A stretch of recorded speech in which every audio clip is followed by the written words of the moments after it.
Salut à tous, c'est Lunaris. Aujourd'hui, le test du Lankelesi X3000 Max.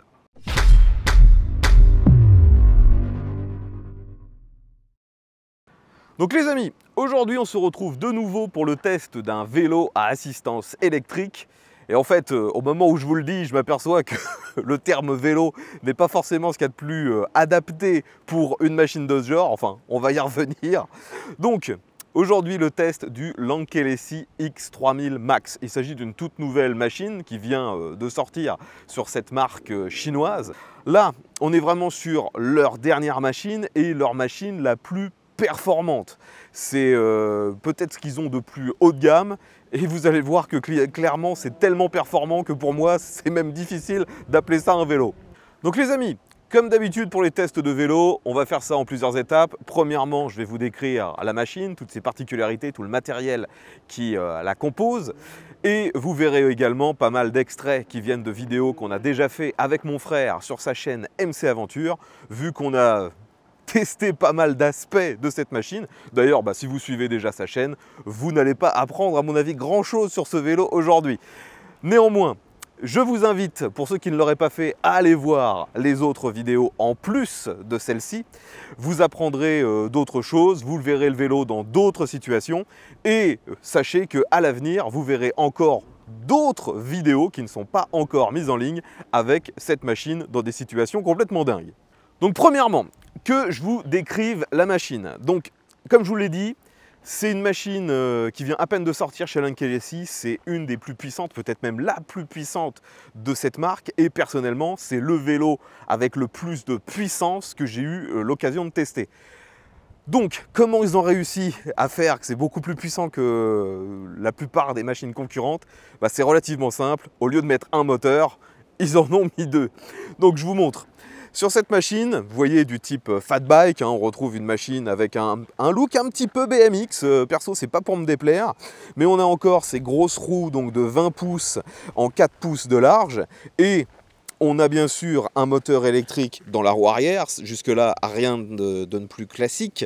C'est un moteur qui est annoncé pour 1000 watts.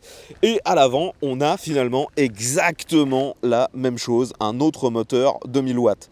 Donc forcément, quand on combine les deux, on arrive à 2000 watts de puissance.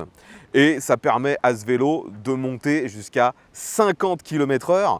Et contrairement à d'autres vélos que j'ai pu tester où on arrivait à 50 mais en utilisant au maximum le moteur et en plus en pédalant, là sur celui-ci on arrive à 50 sans pédaler du tout, juste en utilisant le petit accélérateur. C'est une machine qui est vraiment ultra performante. De toute façon vous verrez plein d'extraits, c'est assez bluffant. 3, 2, 1, c'est parti.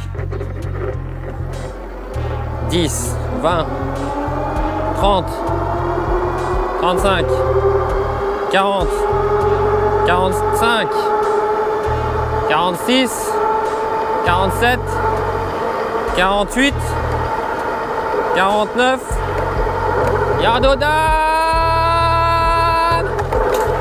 Ça va, ça a passé. 48. Ah, 48,8, 49. Vais-je prendre les 50, je baisse la tête. Ah, 49.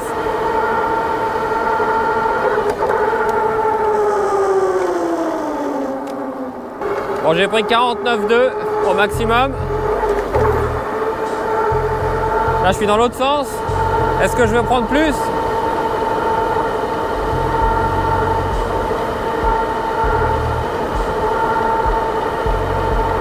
48,5 avec le vent.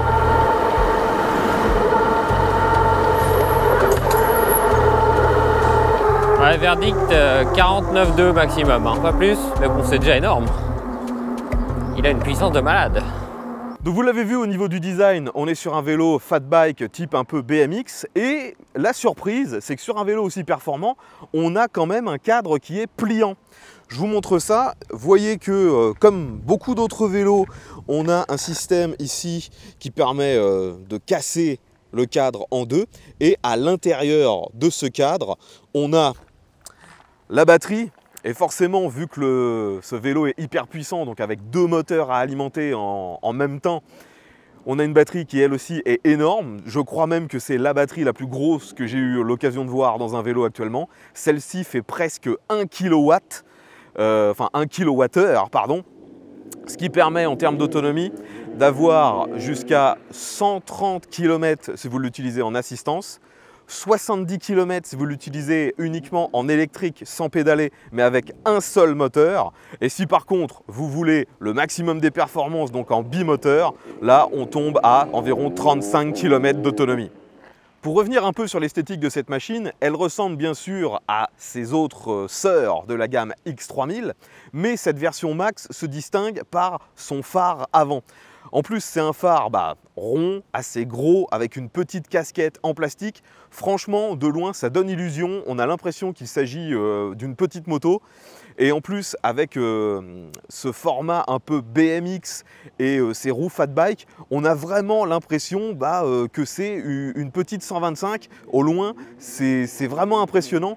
Après, le problème, justement, c'est que si vous êtes sur la route à rouler à 50 avec ça, eh bien, vous allez être instantanément identifié comme un cyclomoteur, voire comme une moto, par les forces de l'ordre. Il faudra juste leur montrer que vous avez des pédales. Mais de toute façon, le fait d'avoir des pédales légalement ne vous sauvera pas. Je rappelle que légalement, sur route, vous ne devez pas dépasser les 25 km/h avec un vélo de ce genre. Et vous ne devez pas normalement utiliser l'accélérateur sur route. Vous devez pédaler. Et d'ailleurs, pédaler avec ce vélo n'est absolument pas un problème. Donc finalement, même sans utiliser l'accélérateur, ce vélo est hyper efficace, vraiment très agréable. Mais il est vrai qu'il y a tellement de patates sur celui-ci que lorsqu'on veut vraiment faire l'imbécile, on est tout le temps en train d'utiliser l'accélérateur. Et c'est presque comme ça, je pense, qu'il a été conçu plus qu'avec les pédales. D'ailleurs, une information que j'avais omis, ce vélo, lorsque vous le recevez, il est bridé. Vous le recevez et il n'ira pas au-delà des 25 km/h. Pour le débrider, c'est extrêmement simple, d'autant plus que la procédure est inscrite dans le manuel. Donc ça prend à peu près 30 secondes, il y a juste un menu où vous devez changer un paramètre et ensuite vous pouvez le monter au maximum, donc environ 50 km/h. Avec une telle puissance, forcément, Lankelesi a installé du matériel pour pouvoir faire que toute cette énergie soit gérable. Donc déjà, voyez qu'on a une fourche d'un assez gros diamètre. Celle-ci est réglable.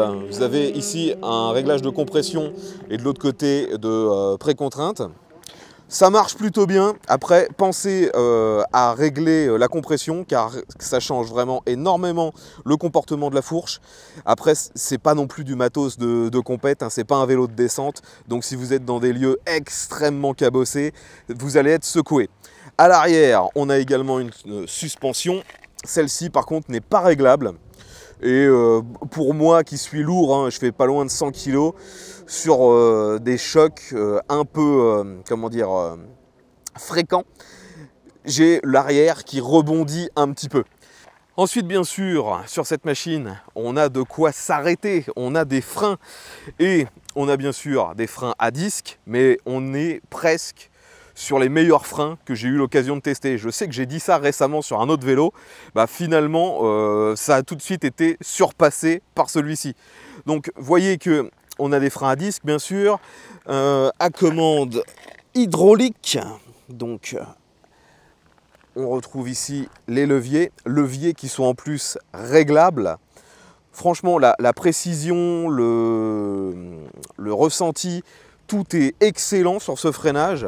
Il manquerait presque que l'ABS et on en ferait une petite moto. C'est hyper efficace. Maintenant que vous en savez un peu plus sur cette machine, vous vous demandez bien sûr qu'est-ce que ça donne en conditions réelles. Donc pour ça, comme je vous l'ai dit, avec mon frère, on l'a utilisé dans de nombreux lieux. On l'a utilisé un peu sur route bien sûr. Et sur route, c'est tout à fait performant, hein. C'est même trop performant comme je vous l'ai dit. Vous allez risquer de vous faire avoir par les forces de l'ordre parce que ça va trop vite. En ville et sur route, je dirais qu'il faut se calmer, rester à environ 25 et pédaler un peu et ça fera illusion, personne ne vous embêtera. A l'inverse, dès que vous sortez, dès que vous êtes en forêt, dans les chemins, on a une patate absolument dingue, surtout bien sûr si vous vous mettez en bimoteur. Car ce vélo, j'ai pas forcément été précis là-dessus, c'est un bimoteur, mais vous pouvez aussi l'utiliser en monomoteur. Et d'ailleurs, la particularité, c'est que vous pouvez choisir si vous voulez que ce soit uniquement le moteur arrière, le moteur avant ou les deux en même temps. Bon, franchement, j'ai pas trouvé de situation où utiliser uniquement le moteur avant aurait réellement un intérêt. Les deux moteurs ont exactement la même performance, les mêmes puissances, un comportement relativement identique. Bien sûr, par contre, à conduire, c'est pas la même sensation d'avoir la roue avant motrice que l'arrière. Personnellement, je préfère avoir roue arrière motrice ou carrément les deux. Mais avoir les deux roues motrices implique déjà que vous allez bouffer beaucoup plus vite la batterie et aussi que le vélo va devenir instantanément beaucoup plus performant, beaucoup plus brutal. Car les deux moteurs, comme je vous l'ai dit, ont la même puissance, sauf que forcément, quand vous êtes sur le vélo, l'essentiel du poids est sur l'arrière. Ces moteurs ont énormément de couple, donc quand vous accélérez, souvent vous avez la roue avant qui se met un peu à patiner, et ça, peu importe que vous soyez sur du béton, sur de la route, sur de la terre, dans du sable, il y a vraiment beaucoup de patates, donc il faut garder ça en tête. C'est gérable une fois qu'on a un peu l'habitude, mais au début ça peut être surprenant, surtout bien sûr si vous vous mettez en mode d'assistance le plus élevé. Comme sur la plupart des vélos électriques, hein, des modes d'assistance, il y en a 5. Je le répète, lorsqu'on est en bimoteur, ce machin a une patate absolument dingue. D'ailleurs, on a fait une vidéo avec mon frère qui s'appelle la côte de la mort. C'est une pente hyper raide et c'est avec ce vélo qu'on a réussi à aller le plus loin. On a même dépassé largement l'endroit où on avait réussi d'aller avec un autre vélo bimoteur que j'avais testé il y a maintenant quelques mois. Finalement, on retrouve la même efficacité que sur les autres bimoteurs, mais là on a encore plus de puissance, des meilleurs freins, des meilleures suspensions, donc finalement tout est mieux, quoi. Là j'y vais à fond. Aucune peur, on y va!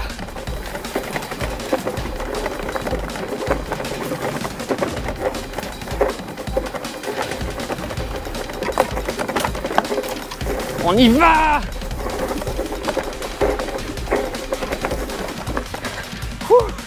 J'ai réussi.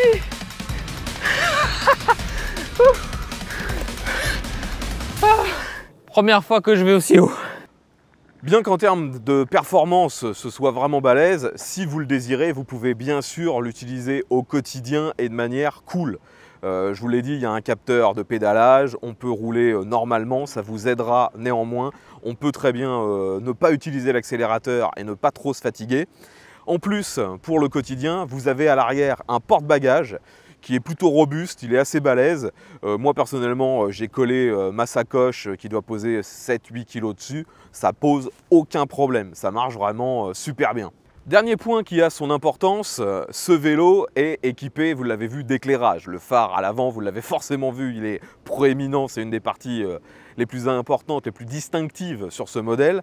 Mais on a aussi un feu arrière, donc en ville, sur route, c'est quand même bien pratique. Les autres sont au courant lorsque vous allez ralentir et ils détectent votre présence. Après, c'est vrai que sur une machine de ce gabarit, on serait presque en droit d'attendre des clignotants. Bon, pour l'instant, je ne vous ai pas parlé de toutes les commandes au guidon. Donc, on retrouve un bloc de boutons hyper efficace. J'en avais déjà parlé sur un précédent vélo. Celui-ci, il y a un bouton pour chaque fonction. C'est lisible, c'est efficace. Il n'y a pas de bouton qui aurait plusieurs fonctions. Ça marche vraiment super bien.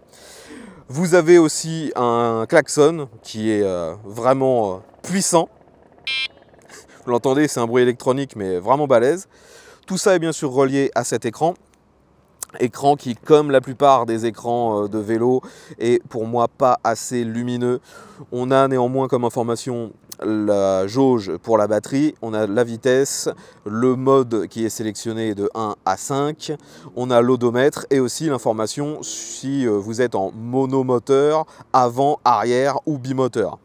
Tout ça donc fonctionne très bien. J'aurais juste aimé que l'écran soit un peu plus lumineux. Concernant le passage des vitesses, c'est la même chose que d'habitude. On a un sélecteur à 7 rapports de chez Shimano, relié à un dérailleur Shimano, c'est la référence Altus. Après, il faut l'avouer, Ils ont mis du Altus car dans la gamme Shimano, c'est un peu plus haut de gamme que du tourné.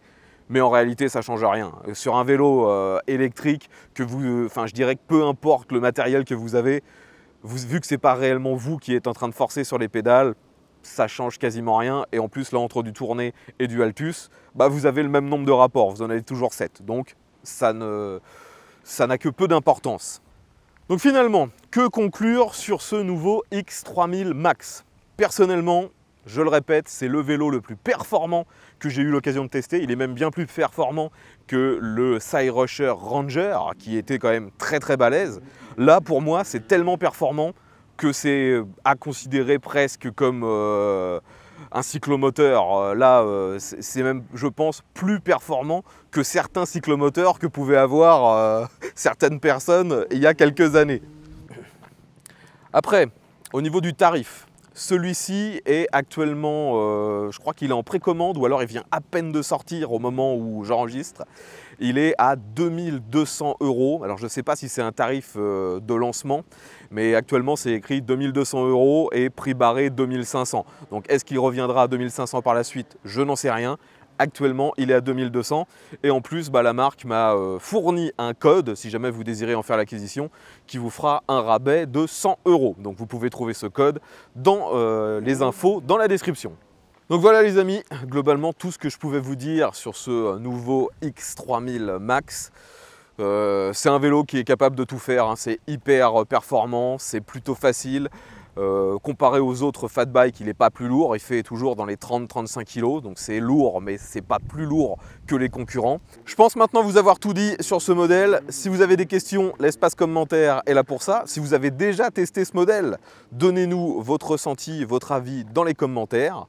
Si vous avez apprécié la vidéo, un petit pouce vers le haut, abonnez-vous et on se retrouvera pour un nouveau test très bientôt. Ve à tous!